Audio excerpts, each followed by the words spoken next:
بسم اللہ الرحمن الرحیم۔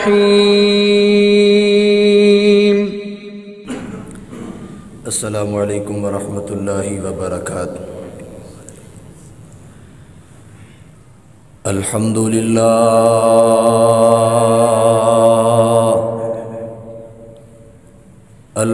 للہ نحمده ونستعینه ونستغفره ونؤمن به ونتوکل علیہ ونعوذ باللہ من شرور انفسنا ومن سیئات اعمالنا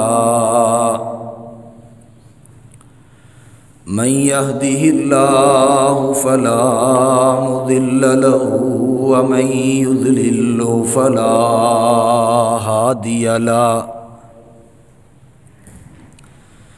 ونشهد أن لا إله إلا الله وحده لا شريك له ونشهد أن محمدا عبده ورسوله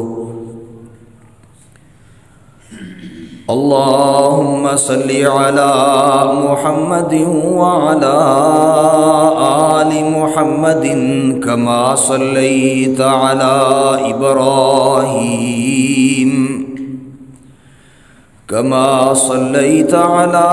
إبراهيم وعلى آل إبراهيم إنك حميد مجيد اللهم بارك على محمد وعلى آل محمد كما باركت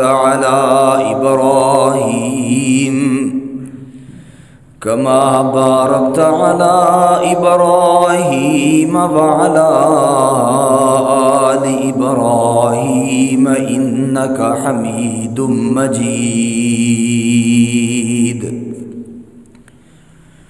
رب اشرح لي صدري ويسر لي أمري واحلل عقدة من لساني يفقهوا قولي اللهم انفعنا بما علمتنا وعلمنا ما ينفعنا وزدنا علما رب اوزعني ان اشكر نعمتك التي انعمت علي وعلى والدي وان اعمل صالحا ترضاه وأصلح لي في ذريتي إني تبت إليك وإني من المسلمين أما بعد فإن خير الحديث كتاب الله وخير الهدي هدي محمد صلى الله عليه وسلم وشر الأمور محدثاتها وكل محدثة بدعة وكل بدعة ضلالة وكل ضلالة في النار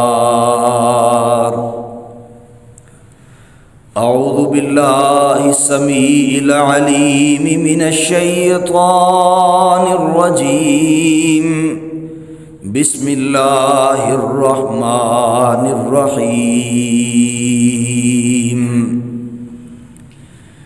یا ایہا المدثر قم فانذر وربک فکبر وثیابک فطہر والرجز فاہجر ولا تمنن تستكثر ولربك فاصبر فإذا نقر في الناقور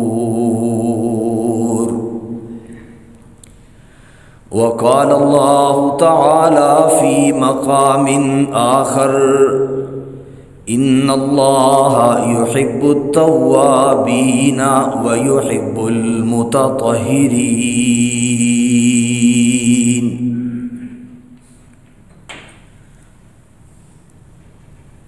حضرات، اللہ رب العزت کا بہت بڑا احسان ہے جس نے ہمیں انسان بنا کے مسلمانوں کے گھروں میں پیدا فرمایا ہے، اور ہمیں اسلام جیسی عظیم نعمت سے، عظیم دولت سے مالا مال فرمایا ہے۔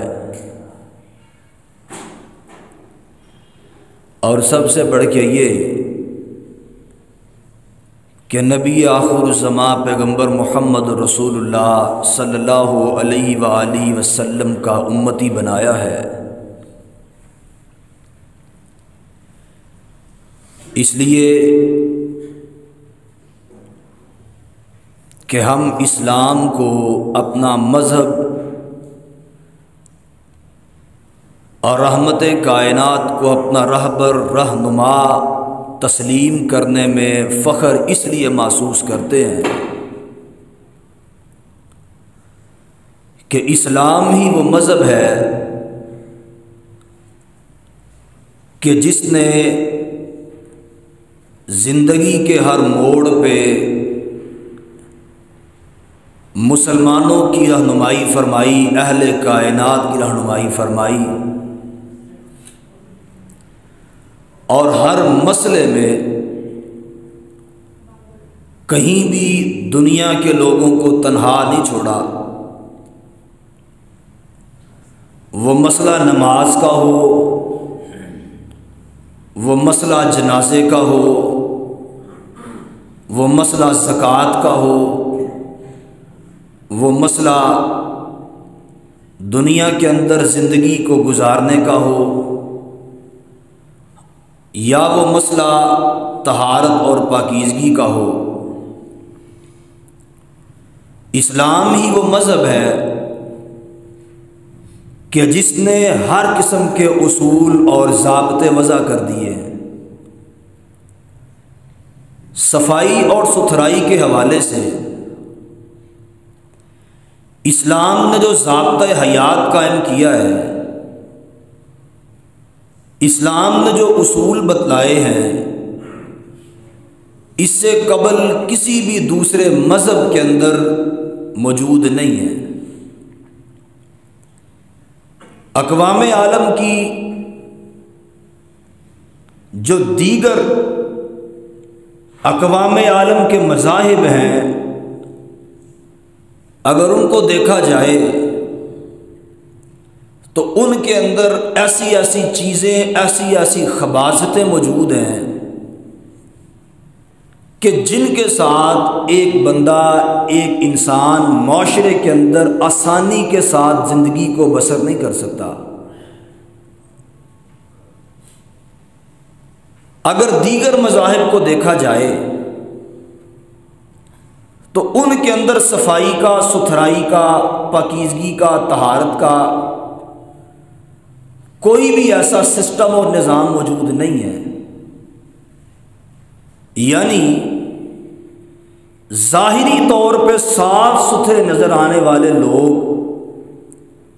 باطنی طور پہ اتنے غلیظ اور گندے ہیں کہ ان جیسا گندا ترین کائنات میں کوئی دوسرا نہیں ہے۔ اور جب اسلام کی بات آئی تو رحمت کائنات علیہ الصلوۃ والسلام نے فرمایا کہ الطہور شطر الایمان، اسلام یہ کہتا ہے کہ صفائی آدھا ایمان ہے۔ جو صفائی کو اختیار کرے گا، طہارت کو اختیار کرے گا، پاکیزگی کو اختیار کرے گا، اسی کی عبادات اللہ احکم الحاکمین کے ہاں قابل قبول ہے۔ جو صفائی کو اختیار نہیں کرتا، پاکیزگی کو، طہارت کو مقدم نہیں سمجھتا، وہ جتنی مرضی عبادتیں کرتا رہے، اللہ احکم الحاکمین کو اس کی عبادات کی ضرورت نہیں ہے۔ اس کی وجہ یہ ہے کہ اللہ احکم الحاکمین نے خود یہ بات ارشاد فرمائی، ان اللہ یحب التوابین و یحب المتطہرین، کہ اللہ رب العزت صفائی کو، ستھرائی کو، پاکیزگی کو، طہارت کو اختیار کرنے والوں کو پسند کرتا ہے، اور جس کو اللہ پسند کرتا ہے عبادات بھی اسی کی قبول ہوتی ہیں۔ اور مالک کائنات نے اپنے حبیب پاک محمد رسول اللہ صلی اللہ علیہ وسلم کو یہ بات ارشاد فرمائی، یا ایھا المدثر، لحاف کو اوڑھ کے سونے والے، قم فانذر، کھڑا ہو جا اور لوگوں کو ڈرا، لوگوں کو رب کی توحید کا بات سنا، وَرَبَّكَ فَكَبِّرْ، اور تیرے اندر خوبی یہ ہونی چاہیے کہ تو اپنے رب کی کبریائی کو بیان کر، رب کی توحید کا آواز سناتے وقت تیرے اندر خوبی یہ ہونی چاہیے کہ وَثِيَابَكَ فَطَہِّرْ، تیرا لباس، تیرے کپڑے پاک اور صاف ہونے چاہیے، وَالرُّجْزَ فَاہْجُرْ، اپنے آپ کو ہر قسم کی نجس چیز سے، ہر قسم کی پلیدگی سے، ہر قسم کی نجاست سے پاک رکھ۔ اور رحمت کائنات نے فرمایا کہ صفائی آدھا ایمان ہے۔ اب اس صفائی کے اندر، اس ستھرائی کے اندر صرف جسمانی صفائی شامل نہیں ہے، بلکہ اس کے اندر انسان کے عقیدے کی صفائی بھی موجود ہے، اس کے اندر انسان کے عمل کی صفائی بھی موجود ہے، اس کے اندر انسان کا ظاہر بھی موجود ہے، باطن بھی موجود ہے، کہ صرف ظاہری صفائی کو اختیار کرنا صفائی نہیں، ایمان نہیں۔ صفائی آدھا ایمان اس وقت بنتی ہے جب ظاہر کے ساتھ ساتھ تیرا باطن بھی پاک ہو، تو اپنے اندر کو بھی پاک اور صاف رکھے۔ آج کی اس مختصر سی مجلس میں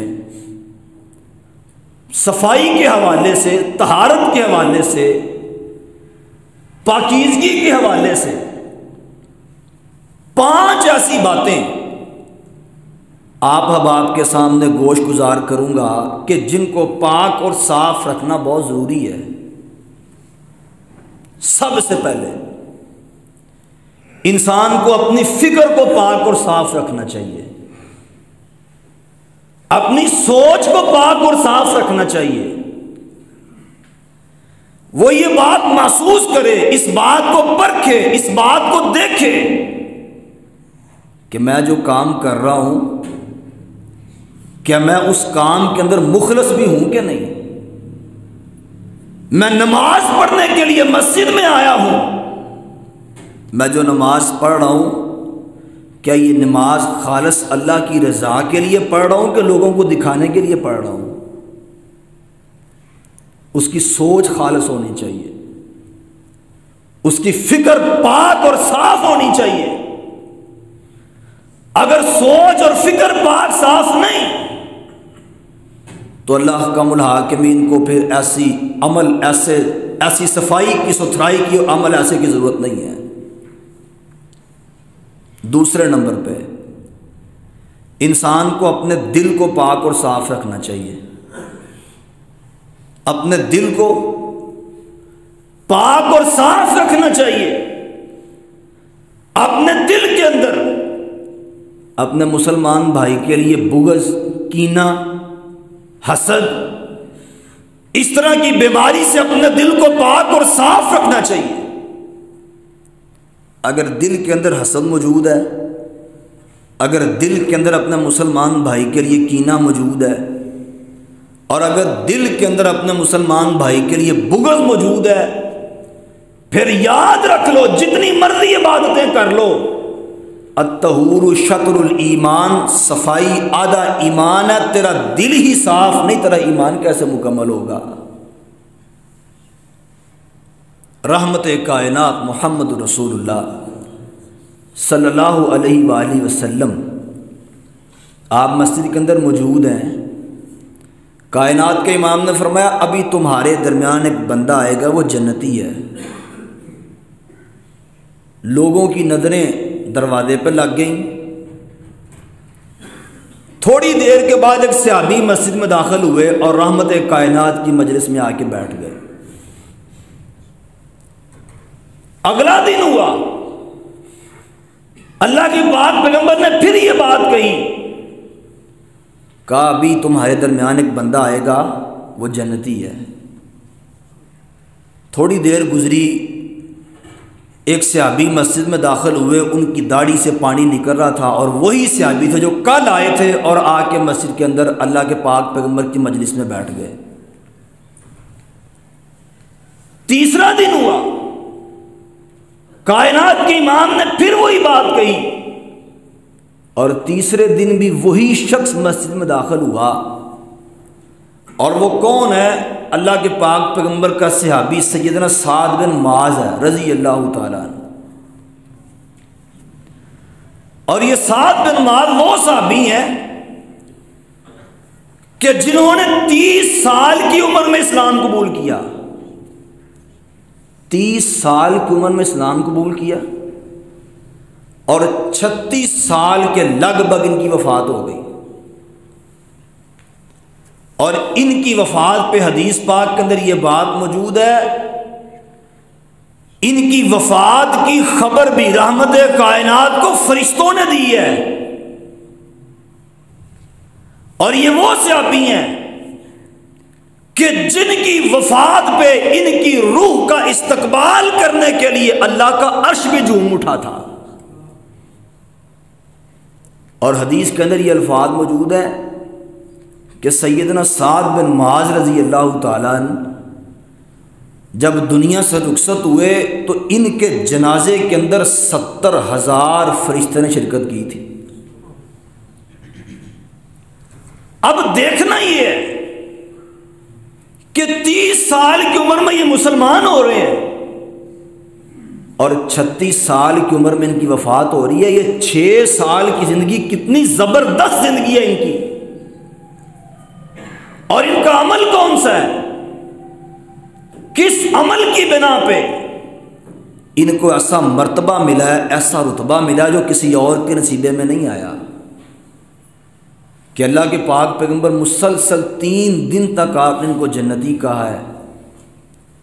ایک صحابی ان کے عمل کی ٹوہ میں لگ گئے، 3 دن تک ان کے ہاں مہمان ٹھہرے، لیکن کوئی بات سمجھ نہ آئی۔ بالآخر پوچھا کہ بھائی عمل کون سا کرتے ہو؟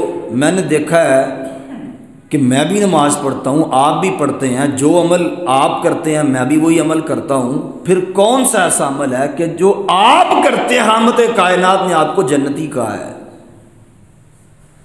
تو سیدنا سعد بن معاذ کہنے لگے مجھے اور تو کوئی عمل یاد نہیں، ایک بات یاد ہے کہ میں جب بھی رات کو اپنے بستر پہ سونے لگتا ہوں نا، تو میں اپنے دل سے اس دن جتنے بھی لوگوں نے مجھے پریشان کیا، تنگ کیا، میں سبھی کو معاف کر کے سوتا ہوں۔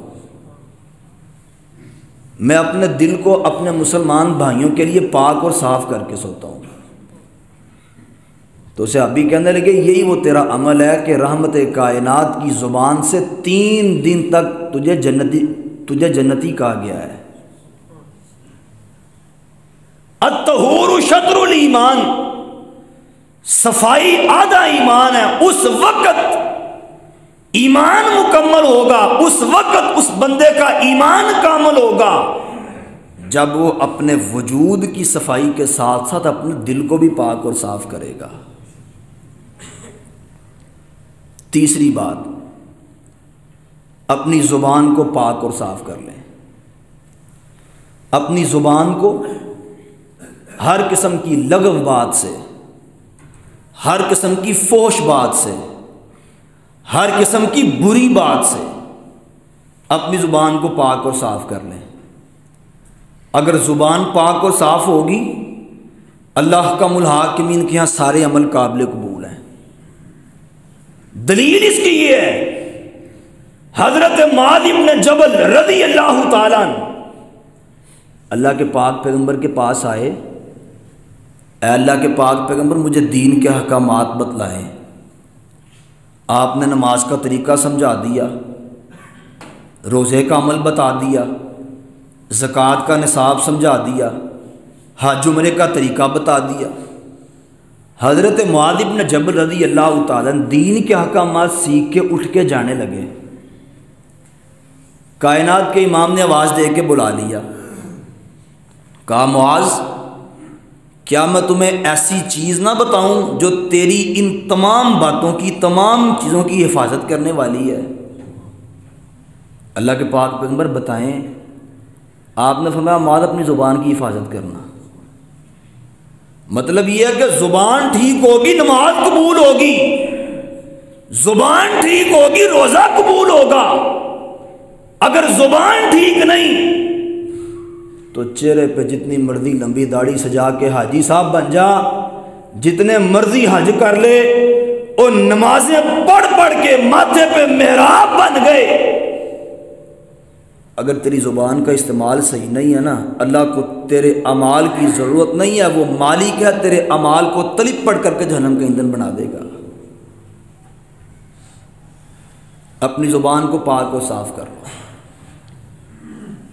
آگے بڑھیے، صفائی اور ستھرائی کے اندر چوتھا اصول کیا ہے؟ اللہ کے پاک پیغمبر نے فرمایا اطہار العملیہ والفعلیہ،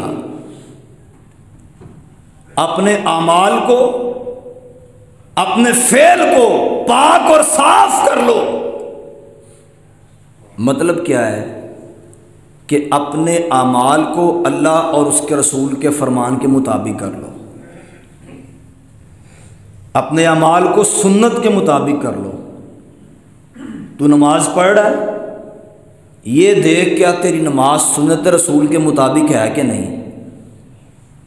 تو عبادات کر رہا ہے، یہ دیکھ لے کہ تیری عبادات اللہ اور اللہ کے بتائے ہوئے فرامین اور رسول اللہ کے بتلائے ہوئے طریقوں کے مطابق ہے کہ نہیں۔ آج اگر ہم یہ بات دیکھیں، ہمارے ہاں اگر کوئی بندہ یہ بات کہے کہ یار میں جو کام کر رہا ہوں ہے تو اچھا ہی کام ہے، نیک کام ہے، اللہ کی قسم ہے کام کتنا ہی اچھا کیوں نہ ہو، اگر طریقہ رسول کے مطابق نہ ہو اللہ کو اس کام کی ضرورت نہیں ہے۔ یہ تو اسی طرح ہے نا کہ جس طرح ایک بندہ آئے اور آگے کہے جی میں فجر کی 4 رکعتیں پڑھوں گا فرض، تو کیا اس کی نماز ہو جائے گی؟ اس کی نماز نہیں ہوگی، اس لیے کہ رحمت کائنات نے فجر کے 2 فرض پڑھے ہیں۔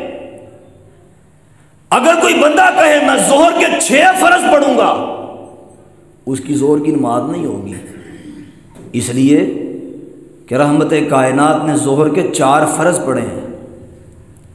اگر عمل اللہ اور اس کے رسول کے بتلائے ہوئے فرامین کے مطابق نہیں ہے تو اللہ حکم الحاکمین کو ایسے اعمال کی ضرورت نہیں ہے۔ اور پھر آج ہمارے ہاں سردی کا موسم ہے، لوگ وضو کرنے کے لیے بیٹھتے ہیں تو پانی کا استعمال بے دریغ کرتے ہیں، اور 10-10 منٹ 15-15 منٹ یا اس سے بھی زیادہ لوگ وضو ہی کرتے رہتے ہیں اور اپنے ہاتھوں کو بار بار دھوتے ہیں۔ اللہ کے پاک پیغمبر علیہ الصلاۃ والسلام کا طریقہ اور آپ کا عمل یہ حدیث کی روح سے، آپ نے اپنے ہاتھوں کو 1 بار بھی دھویا ہے، آپ نے اپنے ہاتھوں کو 2 بار بھی دھویا ہے، آپ نے اپنے ہاتھوں کو 3 بار بھی دھویا ہے، اور جو 1 بار دھوئے گا، 2 بار دھوئے گا، 3 بار دھوئے گا، اس کا وضو ہے۔ جو اس سے زیادہ بار دھوئے گا، اللہ حکم الحاکمین کے پاک پیغمبر کا فرمانا فقد ازلم، اس نے ظلم کیا ہے، فقد اعتدی، اس نے زیادتی کی ہے۔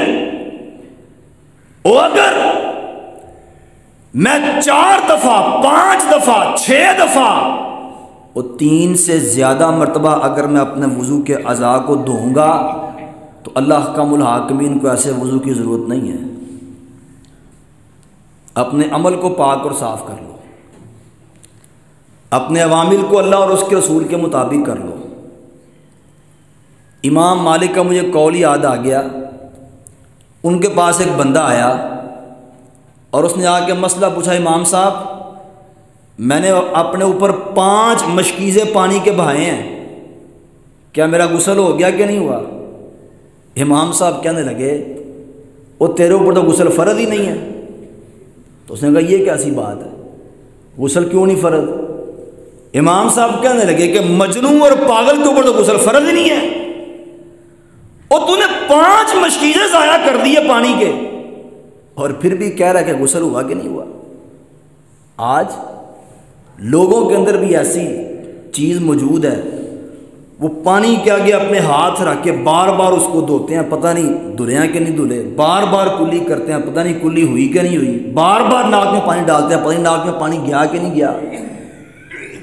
یہ وہم کی بیماری کئی لوگوں کے اندر موجود ہے۔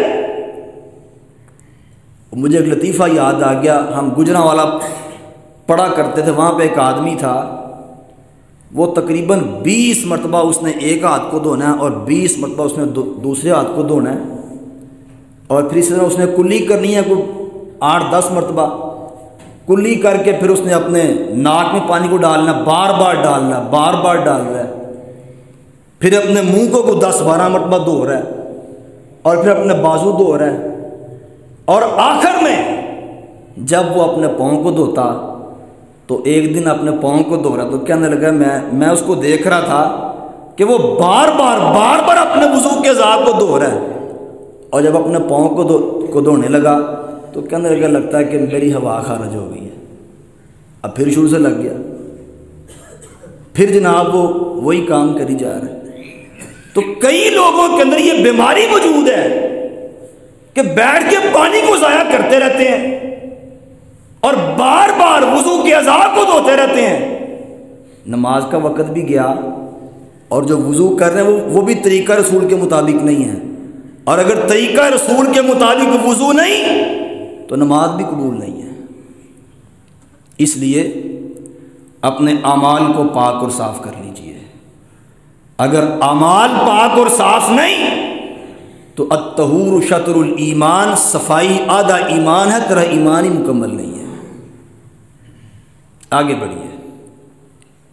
5واں عمل، اپنے معاشرے کو پاک اور صاف کر لو۔ یہ اللہ کے پاک پیغمبر کا فرمان، اپنے معاشرے کو پاک اور صاف کر لو۔ معاشرے کی پاکیزگی کیا ہے؟ اللہ کے پاک پیغمبر نے منع فرمایا ہے کہ کسی درخت کے نیچے اور رستوں کے اندر بیٹھ کے پیشاب کرنے سے اللہ کے پاک پیغمبر نے منع فرمایا ہے۔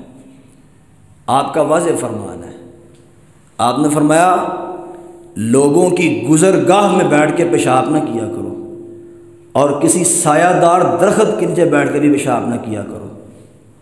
آج ہمارے معاشرے کے اندر آپ دیکھ لیں، جہاں پہ لوگوں کا ہجوم زیادہ ہوتا ہے، یا آپ دیکھ لیں لاری اڈا، بس سٹینڈ کے اندر کیا کچھ نہیں ہوتا، وہاں پہ بدبو کے ببوکے اٹھ رہے ہوتے ہیں، اور لوگ اس بات کا خیال ہی نہیں رکھتے کہ یہ رستہ ہے، لوگوں کی گزرگاہ ہے، اور لوگ وہاں پہ پیشاب کر دیتے ہیں۔ اور پھر ایسے موقعوں کے اوپر لوگ اپنے آپ کو پیشاب کے چھینٹوں سے بچا بھی نہیں پاتے۔ اللہ کے پاک پیغمبر ایک مرتبہ ایک قبرستان سے گزرے تو آپ کو مشاہدہ ہوا کہ دو قبروں کو عذاب ہو رہا تھا۔ رحمت کائنات علیہ السلام نے صحابہ کو کہا کہ ان 2 قبروں کو جانتے ہو عذاب کیوں ہو رہا ہے؟ لوگوں نے کہا ہم نہیں جانتے، اللہ اور اس کا رسول جانتے ہیں۔ رحمت کائنات کو آسمان سے جبریل بتلا گئے، آپ نے فرمایا ان میں سے ایک وہ ہے جو پیشاب کے چھینٹوں سے بچتا نہیں تھا، جس کا وجود، جس کے کپڑے، جس کا لباس، جس کا بدن پیشاب کے چھینٹوں سے ناپاک رہتا تھا۔ یہ اپنے آپ کو پیشاب کے چھینٹوں سے بچاتا نہیں تھا، اس لیے اس کو قبر میں عذاب ہو رہا ہے۔ کوئی سود خور نہیں تھا، کوئی شرابی زانی نہیں تھا، کوئی بڑا گناہ نہیں، اور یہ وہ گناہ ہے جس کو لوگ گناہ سمجھتے ہی نہیں ہیں، جس کو لوگ برا کام سمجھتے ہی نہیں ہیں۔ عام طور پہ ایسا ہوتا ہے، لوگ پیشاب کے چھینٹوں سے بچتے ہی نہیں ہیں۔ اللہ کے پاک پیغمبر نے فرمایا ایک وہ ہے جس کو پیشاب کے چھینٹوں سے بچنے کی نہ بچنے کی وجہ سے عذاب ہو رہا ہے، اور دوسرا وہ ہے کہ جو چغل خور تھا، چگلی کرتا تھا، غیبت کرتا تھا، یہاں کی بات وہاں پہ کر دی، وہاں کی بات یہاں پہ کر دی۔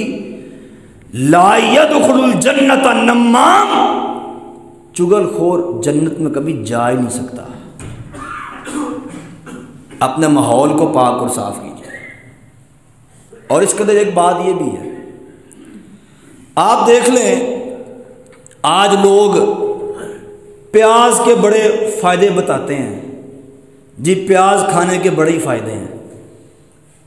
اس بات میں کوئی شک نہیں کہ پیاز حلال ہے، حلال چیز ہے پیاز، لیکن اس کے باوجود اللہ کے پاک پیغمبر نے کچا پیاز کھا کے مسجد میں آنے سے منع کیا ہے، اس لیے کہ جو بندہ پیاز کھا کے مسجد میں آتا ہے اس کے منہ سے اسمیل آتی ہے۔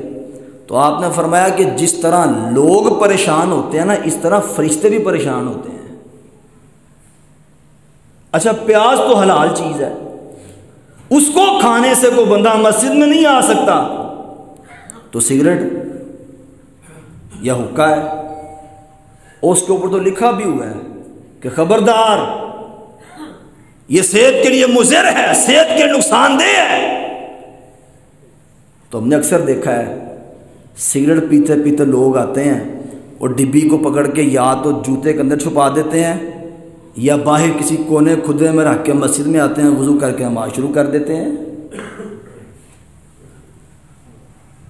یہ کوئی صفائی نہیں ہے، اللہ کو ایسے عمل کی ضرورت نہیں ہے۔ اگر معاشرے کو پاک نہیں رکھو گے تو الطہور شطر الایمان، صفائی آدھا ایمان ہے، تیرا ایمان ہی مکمل نہیں ہے۔ اپنے معاشرے کو پاک اور صاف رکھو، آگے بڑھیے۔ آج ایک بات کہ روٹی کو کھانے کو بندہ جوتے کے اندر رکھ کے نہیں کھا سکتا، تو جو سگریٹ ہے اس کو جوتے کے اندر چھپا کے وہ جناب مسجد میں آ جاتے ہیں، اور پھر وہیں جوتے سے نکال کے تو اس کو دوبارہ پھر پینا شروع کر دیتے ہیں۔ تو یہ وہ چیزیں ہیں کہ جس کے اندر معاشرے کے درمیان تعفن پھیلتا ہے، اور بعض دفعہ ایسا ہوتا ہے کہ ایک بندہ اس کے منہ سے اسمیل آ رہی ہے اور وہ کسی دوسرے بندے سے بات کر رہا ہے، اب اس کو محسوس ہو بھی گیا ہے کہ دوسرا بندہ مجھ سے ناگواری محسوس کر رہا ہے، لیکن اس کے باوجود بعض بندے اتنے ڈھیٹ ہوتے ہیں پھر بھی منہ کے قریب اپنا منہ کر کے بات کرتے ہیں۔ یہ صفائی ستھرائی نہیں ہے۔ اللہ کے پاک پیغمبر کا طریقہ یہ تھا، آپ کھانا کھانے لگتے تب مسواک کرتے، کھانا کھا کے فارغ ہوتے تب مسواک کرتے، آپ گھر میں داخل ہوتے تب مسواک کرتے، آپ سونے لگتے تب مسواک کرتے، آپ سو کے اٹھتے تب مسواک کرتے۔ اللہ کے پاک پیغمبر نے فرمایا کہ جس طرح لوگ ناگواری محسوس کرتے ہیں، جس طرح لوگوں کو تکلیف پہنچتی ہے، اس طرح فرشتوں کو بھی تکلیف پہنچتی ہے۔ آج ہم اپنے آپ کو دیکھیں، ہم میں سے کتنے ایسے افراد ہیں کہ جب بات کرتے ہیں منہ سے اسمیل آتی ہے، لوگ پریشان ہوتے ہیں، اور لوگ پریشان ہوتے ہیں کہ فرشتے پریشان نہیں ہوتے ہوں گے؟ وہ تو کس طرح نماز پڑھ رہا ہے، نماز کے اندر تیرا ساتھ والا ساتھی پریشان ہو رہا ہے، وہ جب فرشتے پریشان ہوں گے وہ تجھ سے دور بھاگیں گے، تیرے قریب نہیں آئیں گے۔ بتلا تیرا وہ عمل، تیری نماز کس طرح لکھ کے اللہ کے پاس لے کے جائیں گے، وہ کیسے تیرا وہ نیک عمل نوٹ کریں گے کہ جب ان کو تیرے قریب آنے سے بھی ناگواری محسوس ہو رہی ہے۔ اس لیے میرے مسلمان بھائیوں، صفائی کا اہتمام کریں، ستھرائی کا اہتمام کریں۔ اللہ کی قسم ہے، اسلام ہے ہی ایسا عظیم مذہب کہ جو صفائی کو اختیار کرتا ہے، پاکیزگی کو اختیار کرتا ہے، اس کے لیے بڑی انعامات ہیں۔ اللہ کے پاک پیغمبر نے فرمایا، جو آدمی باوضو رہتا ہے اور جب رات کو سونے لگتا ہے تو سونے سے پہلے وضو کر کے سوتا ہے، باوضو سوتا ہے۔ آج لوگ اپنی حفاظت کے لیے گن مین رکھتے ہیں، باڈی گارڈ رکھتے ہیں، اور پھر ان کو بھی اپنے گھر میں نہیں لے کے آتے۔ لیکن اللہ کا نظام دیکھیں، اللہ کا قانون دیکھیں۔ آپ نے فرمایا جو بندہ رات کو سونے سے پہلے وضو کرتا ہے، باوضو ہو کے سوتا ہے، اللہ اس بندے کے اوپر ایک فرشتے کو نگران مقرر کر دیتے ہیں جو ساری رات اس کے پاس کھڑا ہو کے اس کا پہرا بھی دیتا ہے، اس کی حفاظت بھی کرتا ہے اور اس کے لیے دعا بھی کرتا ہے، اللہم اغفر لعبدک فإنہ بات طاہرا۔ اللہ تو اپنے بندے کو معاف کر دے، اس نے پاکیزگی کے حال میں رات کو گزارا ہے۔ آج لوگ دعائیں کرواتے ہیں، وہ جی ہمارے لیے دعا کر دیں، اللہ پریشانیوں کو دور کر دیں۔ میں کہتا ہوں دعائیں کروائیں نہیں، دعائیں لیں۔ دعائیں کروائی نہیں جاتی، دعائیں لی جاتی ہیں۔ اللہ کے پاک پیغمبر نے فرمایا جو بندہ باوضو ہو کے سوتا ہے، فرشتہ اس کے لیے دعا کرتا ہے، اور فرشتے اپنی مرضی سے کسی کے لیے دعا نہیں کرتے بلکہ اس کے لیے دعا کرتے ہیں کہ جس کے اوپر اللہ راضی ہو جاتا ہے، اور اللہ فرشتوں کو کہتا ہے کہ تم اس کے لیے دعا کرو، میں اس کو معاف کر دوں۔ آگے بڑھیے۔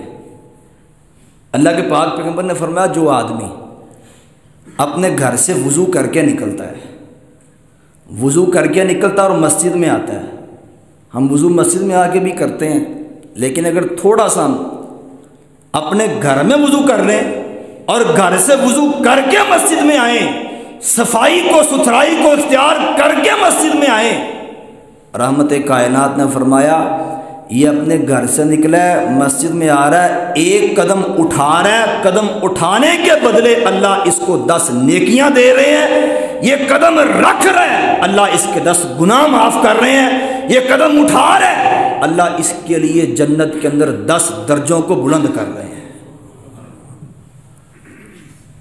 اب یہ مسجد میں آ گیا اور مسجد میں کیا لینے کے لیے آیا ہے؟ نماز پڑھنے کے لیے آیا ہے، کچھ سیکھنے کے لیے آیا ہے، سکھانے کے لیے آیا ہے، اور یہ نماز پڑھ کے واعظ و نصیحت کو سن کے اپنے گھر میں چلا گیا ہے، رحمت کائنات نے فرمایا اللہ اس بندے کو ایک مکمل حج کا ثواب عطا کر دیتے ہیں۔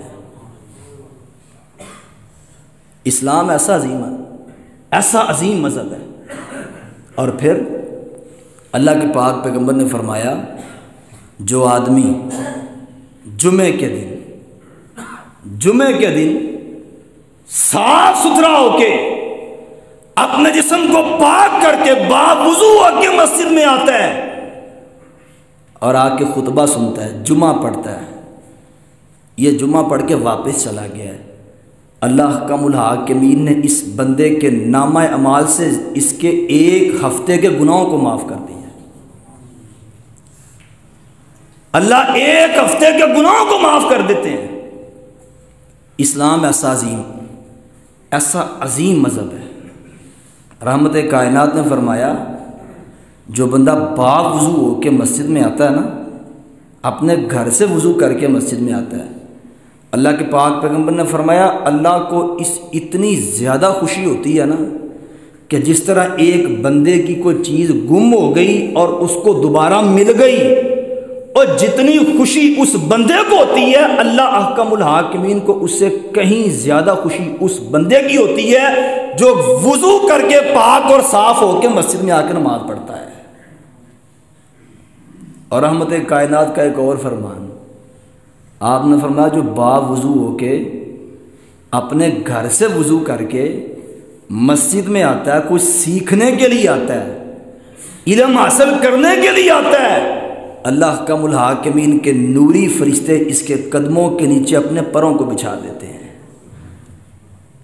ایسا عظیم مذہب اسلام ہے، اور اسلام صفائی کا، ستھرائی کا درس دیتا ہے۔ اور رحمت کائنات نے فرمایا طیبو افواہکم، اپنے منہ کو پاک اور صاف رکھا کرو، مسواک کیا کرو۔ طہروا اجسادکم، غسل کیا کرو، اپنے جسم کو پاک اور صاف رکھا کرو۔ اور پھر آپ نے فرمایا طیبو ساحتکم، اپنے ماحول کو پاک اور صاف رکھا کرو، ماحول کو صاف اور ستھرا رکھا کرو۔ اور چوتھے نمبر پہ آپ نے فرمایا کہ اپنے صحن کو، اپنے ماحول کو، ارد گرد کی چیزوں کو بھی پاک اور صاف رکھا کرو۔ اور اگر ہم پاکیزگی کو، ستھرائی کو، صفائی کو، طہارت کو اختیار کریں گے تو پھر اللہ کم الحاکمین کا وعدہ ہے ان اللہ یحب التوابین، وہ توبہ کرنے والوں کو پسند کرتا ہے۔ اور کسی کہنے والے نے کہا تھا کہ توبہ انسان کی روح کا غسل ہے، توبہ انسان کی روح کا غسل ہے۔ جو توبہ کرتا ہے اس کی روح پاک اور صاف ہو جاتی ہے، اس کا باطن پاک اور صاف ہو جاتا ہے۔ اور جو ظاہری صفائی اور ستھرائی کو اختیار کرتا ہے وَيُحِبُّ الْمُتَطَهِّرِينَ، اللہ ان لوگوں کو بھی پسند کرتا ہے۔ اور جو توبہ کرتے ہیں ان کے لیے کیا ہے؟ اللہ کم الحاکمین نے فرمایا إِلَّا مَن تَابَ وَآمَنَ وَعَمِلَ عَمَلًا صَالِحًا فَأُولَئِكَ يُبَدِّلُ اللَّهُ سَيِّئَاتِهِمْ حَسَنَاتٍ۔ اللہ کم الحاکمین اس بندے کی زندگی کے جتنے بھی اس نے گناہ کیے، توبہ کرنے کی وجہ سے اللہ سبھی کو نیکیوں میں تبدیل کر دیتے ہیں۔ اللہ کم الحاکمین سے دعا ہے صحیح معنوں میں رحمت کائنات کے فرامین کو سن کے سمجھ کے ان کے اوپر عمل کرنے کی توفیق عطا فرمائے۔ اقول قولی ھذا واستغفر اللہ لی ولکم ولسائر المسلمین۔